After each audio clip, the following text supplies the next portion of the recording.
Your Daily 180, 180 seconds of pure Bible study.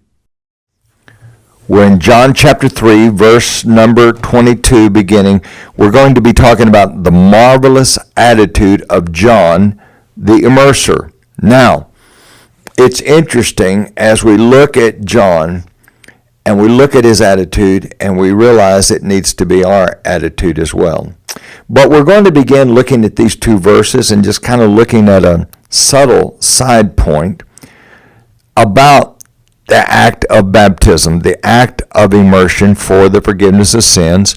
John's baptism was not the baptism of the new covenant of the Great Commission, but it was a baptism for the forgiveness of sins, Mark 1 and verse 4, and preparing a people for the coming kingdom, Mark 9 and verse 1. Notice what's being said here, and it is an archetype of what's going to be happening under the new covenant. After these things, Jesus and his disciples came into the land of Judea, and there he remained with them and baptized. Now John also was baptizing in Aenon near Salem. Now get this, because there was much water there. And they came and were baptized. Now think about that phrase, much water there.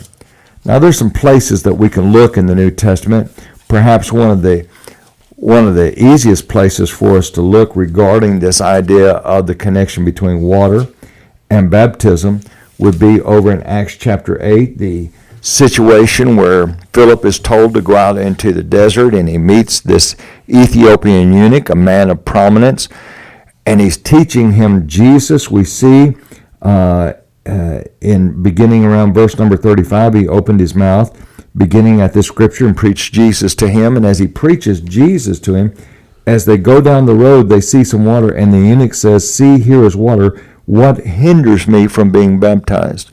Now, the reason why I bring this up is because people all the time, they say things like, well, baptism has nothing to do with water, and baptism's not essential. As a matter of fact, I've even heard people say it's a command, but it's not essential for salvation. So you have a non-essential command. That doesn't make sense. But I want you to notice this, getting back to this idea that they were there because there was much water. In the case of the eunuch, now this is Great Commission baptism we're looking at in Acts 8. But we notice in verse 38, now he commanded the chariot to stand still, and both Philip and the eunuch went down into the water, and he baptized him now when they came up out of the water.